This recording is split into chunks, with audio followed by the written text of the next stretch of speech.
Finally, after all this time of building up to Survivor Series, we are here finally at Survivor Series. There's a lot of matches. There's a big card to get through. But this is what we have been building for, like I said, a while now. So obviously you saw the card, you know what the matches are going to be heading into this match, if you watched the last episode that is. And now it's just time to simulate, find out who wins, advance these storylines, and well, hopefully Survivor Series ends up being a good show. So I think without further ado, we can just get right into it. So first off, we have just a segment here, not a match. But this is just going to be Trish Stratus asking Sonya Deville if she had anything to do with the attack on Lola Vice. We are still trying to figure out who was the masked attacker behind that. Trish Stratus is obviously the person that Nick Aldis put in charge of finding out who it is. And so Trish Stratus has been asking around, asking different people if they've done it or if they know anything. Sonya Deville doesn't appreciate being interrupted, she doesn't appreciate the questioning, and tells her to get lost. But as far as Sonya is concerned, she had nothing to do with it and she doesn't know what was behind all of that. So we're still no closer to figuring out who it was that attacked Lola Vice. Now we head into the first match. We have members of Legado de Fantasma, Carlito and Angel, all the members of Gallus, Mark Coffey, Joe Coffey, Wolfgang, taking on Braun Strowman, DIY members Tommaso Ciampa and Johnny Gargano, and the tag team of Nathan Frazier and Axiom. Now for this, I'm just going to let it simulate, and we'll see who wins. And it is the babyfaces in an absolutely incredible match. Jesus Christ. Almost 6 stars. You can see here Joe Coffey bled. He's no longer happy because he lost, but that's fine. Gargano and Frazier getting over, that's really good. And so here, all the eliminations in Journey of Wrestling and matches like this or Battle Royals are completely random. You don't decide all of that, but here we see that Tommaso Ciampa got eliminated, Wolfgang eliminated Nathan Frazier. So he actually is getting over despite a very early elimination. Gargano eliminated Carlito, Wolfgang eliminated Braun Strowman, Johnny Gargano eliminated Joe Coffey, Angel eliminated Johnny Gargano, Axiom eliminated Wolfgang, then Mark Coffey, and then Angel. So Axiom went absolutely crazy in that last stretch, eliminating 3 members in a row after being the last one left. So that is extremely impressive. And I love to use these kind of elimination matches in Survivor Series as launching pads for different pushes or different feuds and stuff like that. So I basically have a whole set of matches that I can put on SmackDown and main event now because of this. And also I now gotta look at someone like Axiom a bit different because he just went absolutely crazy. So I feel like now maybe he deserves a push too. So these things always kind of give me some extra insight and put me in a different direction than where maybe I would expect to go, which is always good. Next up we have another 5-on-5 elimination match here. Tatum Paxley, Lyra Valkyria, Isla Dawn, Kalani Jordan, and Adriana Rizzo versus Shayna Baszler, Sonya Deville, Zoe Stark, Cora Jade, and Chelsea Green. Again, I'm going to let this one be random. Babyfaces win again. This match wasn't as good, but as you can see, every single person on that team survived. So that is quite sad. That is quite the blowout from the heel team here. Cora Jade got eliminated, then Sonya Deville, then Chelsea Green, then Zoe Stark, and then Shayna Baszler. So guess they didn't really stand a chance in this one. And as you can see, a lot of that team is not very happy, but I think we'll be okay. Then we have another women's tag match here. This one is 4v4 instead of 5v5. Scarlett, Nikki Cross, Tiffany Stratton, and Jada Parker versus Natalya, Maxine Dupree, Fallon Henley, and Jade Cargill. But here, I'm actually going to have, the heel team win here. And 3 of them stayed intact. Only one of them got eliminated. So Fallon Henley got eliminated, then Jade, then Nikki. So Nikki was the one on the heel team that got eliminated. Maxine, and then Natalya. So another kind of blowout, but at least it wasn't as bad as this one. But I wanted to give the heels the win in this one because I feel like these women especially need some kind of momentum. And so I think this will be a good place to start for that. Next up, we have an absolutely insane match here. 4-way trios match. So the Bloodline, Solo Sikoa, Tongaloa, and Tama Tonga versus the D'Angelo family, which is Giovanni Vinci, Tony D'Angelo, and Channing Stacks Lorenzo, Chase U, Omos, Andre Chase and Riley Osborne, and then American Made, Chad Gable, and the Creed brothers. This is an absolutely chaotic match. I can't imagine how something like this would go in real life, but I'm going to have the D'Angelo family win this one. I'm really pushing the D'Angelo family a lot. I've been basing a lot of different stuff on SmackDown around them specifically, and so I feel it's only right that they win this match. I was kind of hoping the match would be a little bit better than that, but that's still a pretty decent score. But here, Tony D'Angelo was the last one remaining. Brutus eliminated Giovanni Vinci, Chad Gable eliminated Omos, Chad Gable eliminated Riley Osborne, Stax eliminated Andre Chase, Tony eliminated Tama Tonga, Brutus eliminated Stax, Chad Gable eliminated Tongaloa, Julius eliminated Solo, and then Tony went crazy, eliminated every single member of American Made. So it was just American Made versus Tony D'Angelo at the end. And just like Axiom, Tony D'Angelo went crazy, eliminating every single one of them. Chad Gable also got 3 eliminations in this, though. That's also really impressive. So there's a lot of good things to watch out for here. And I should also say that there's probably got to be some tag title implications here because of the tag team champions being on a losing team. But we'll kind of see how that goes.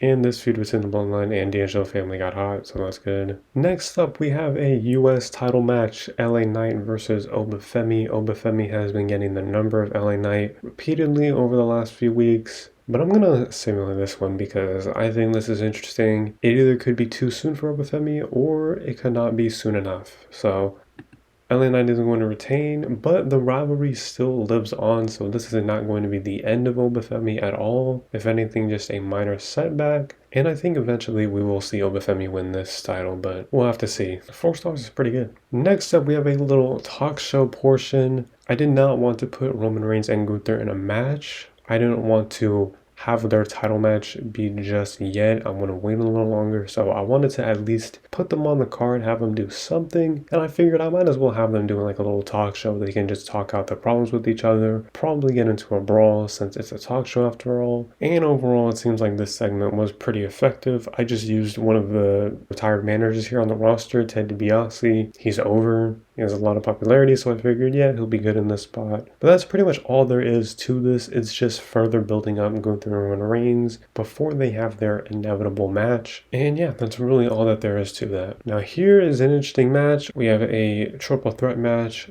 JD McDonough and Finn Balor are defending the World Tag Team titles against A-Town Down Under and the Motor City Machine Guns, who just debuted and really want this shot. However, there are going to be some dirty tricks here because of something that happened on Main Event. If you watched, you saw that something kind of interesting and out of nowhere almost happened. That is going to have direct implications here because Brooks Jensen has just helped the Judgment Day retain the tag titles. That was actually a much better match than I was expecting because of this, but it's working, it's all been effective, and now potentially we have a new member of the Judgment Day in Brooks Jensen as he just helped out Finn Balor and JD McDonough in defeating A-Town Down Under and the Motor City Machine Guns, but we're gonna have to find out more on Raw. Now next up we have the first of the Team Raw versus Team SmackDown matches that I built up tremendously. On Team Raw, we have Bianca Belair, Meiko Satomura, Roxanne Perez, Carmen Petrovic, and Naomi. And on Team SmackDown, we have Bayley, Zelina Vega, Kairi Sane, Stephanie Becerra, and Julia. Now, obviously, these matches need to have some type of importance, and it's kind of tough to figure out what exactly should happen to the winner because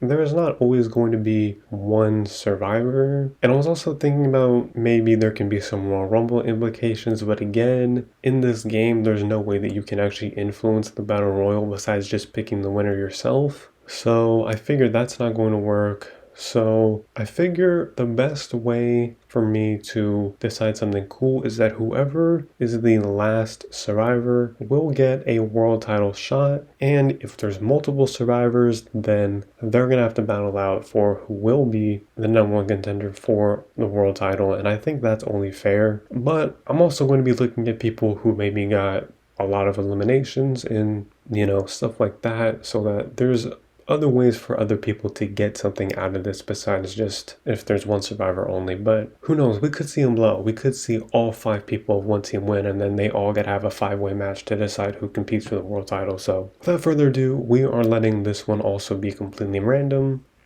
And it is Team Raw. This is a great match, actually. Everybody got over. That's sweet. And actually, opposite to what I said, I didn't have to worry at all. Bianca Belair is the survivor, which means Bianca Belair will be getting a women's world title shot against Liv Morgan or Io Sky, whoever wins there. But looking at the eliminations, Bayley eliminated Naomi, crazy. Julia eliminated Carmen. I was kind of hoping she could at least do something in this because I gotta get her over, but I'll work on that. Kyrie eliminated Mako, Bianca eliminated Stephanie, Roxanne eliminated Leah, Roxanne eliminated Julia, Bianca eliminated Kyrie, Bayley eliminated Roxanne, and then Bianca eliminated Bayley. So really, I would say here that Bianca, Bayley, and Roxanne Perez were the standouts in this match. I'm going to have to keep something in mind for Roxanne Perez, who is also on Raw, and then Bayley, who's on SmackDown, who I haven't really done much with yet. But that was a great match. A lot of people are trying to get over, so that's really good. And speaking of the implication that Bianca now has, Women's World Title match right here, Liv Morgan versus Io Sky. This is something I actually really want to see happen in real life, and maybe by the time this is out, this has already happened in real life. Io Sky is going to be the new Women's World Championship. Or sorry, she's going to be the Women's World Champion. She's not the championship itself, but you know what I mean. I hope this happens in real life. But if not, at least it happens here. At least I've done it. At least you know that I'm a better booker than a lot of people. But yeah, I really want Io Sky to be a world champion again. And now we are going to build up to Io Sky versus Bianca Belair at some point. And yeah, great match as well too, especially because a lot of their segments weren't that great. So I'm glad that their match is good. We'll say Liv Morgan is not very happy about that, but it's fine. There's a lot of stuff with the Judgment Day that's going to be happening, so I think we'll get through that. Next up, no elimination here. It's just straight up mixed tag match. The Rock and Nia Jax versus the Terror Twins, which is Damian Priest and Rhea Ripley. And I'm going to have The Rock and Nia Jax win this, but this is great. Everyone got over. Great match as well. And now the job for Damian Priest and Rhea Ripley to get world title shots is going to be even tougher now. But that's just all part of the journey, right? So another great match here and a way to continue the rivalries as well between all parties here. So that's really good. And now, also something else that we had built up for a while. The tournament to crown the new Intercontinental Champion, Jey Uso, Ludwig Kaiser. Jey Uso was the champion who I immediately had to lose it, and then, well, now he's back here in position to win it possibly. And then Ludwig Kaiser, who has been helped out a little bit by Gunther. But this is going to be a straight, clean match. No, I'm just kidding. Ludwig Kaiser is going to cheat to win. Oh no. No. He's also injured. You gotta be kidding me. At least here it says it's a slight injury, so I figure I could maybe be able to have him hold on to the title depending on how long the injury is. But Jesus, why is this such a cursed title? Am I really just supposed to have Jey Uso be the champion and that's it? I had Cena beat Jey Uso, Cena gets injured. I have Ludwig Kaiser beat Jey Uso, Ludwig Kaiser gets injured. I mean, what is the issue here? Well, I guess we'll know more when I read my inbox and figure out how long the injury is for. If it's only for like a month or 2 months, I'm just gonna let him have it because, I mean, he's a heel. He can pull that off by just not defending it for a little while. But if it's any longer than that, then you have to vacate it again and then figure out something else. But cursed championship. Here we have another big tag match right here. AJ Styles and Seth Rollins versus Drew McIntyre and CM Punk. Probably never thought you'd see those two team up. But here I'm going to have it simulated again. And it's going to be Drew and CM Punk defeating AJ Styles and Seth Rollins. That was a really, really good match as well. But I just wanted a way to get all these guys on the card but not have one-on-one matches yet. But now things have advanced. That was a great match. And now, well, things are going to happen after Survivor Series between all of these guys. And CM Punk is close to being the face of the company. So that's cool. And then we have Team Raw versus Team SmackDown again for the men. Again, all things that I said for the women apply here. So let's just simulate and find out who wins.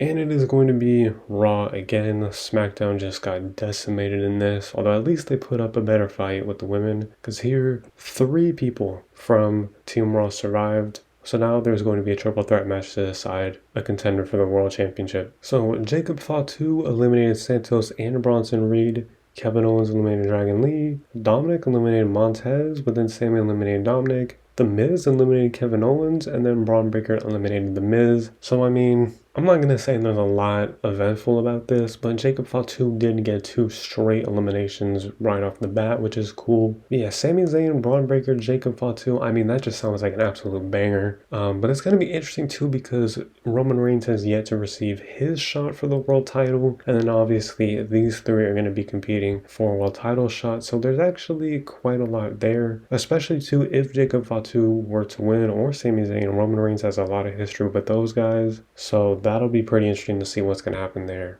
And plus, everybody got over in this, so that's another positive. And now here we are at the main event of the whole show, Cody Rhodes versus Randy Orton for the Undisputed Championship. And I'll be honest, I have been going back and forth on who I want to win this, but it is going to be Randy Orton winning the Undisputed Championship in the main event. Another incredible match, almost 6 stars. Rivalry heated up. Randy Orton got extremely over from this, but I do think this is the right decision to have Randy Orton win the Undisputed Championship. And now this is going to make things a lot more interesting because right now Randy Orton and Cody Rhodes are both baby faces, they're both friends, and this is definitely going to create some more tension and make their rivalry a lot more interesting to watch. And that is Survivor Series. All in all, I would say that was a really good event. But now it's time to read my inbox, find out what's going on with a lot of different things. Had a lot of viewers, that's really good. Or well, this is like buy rates, but you know. We got no offers, no requests from anybody, so I guess that's cool.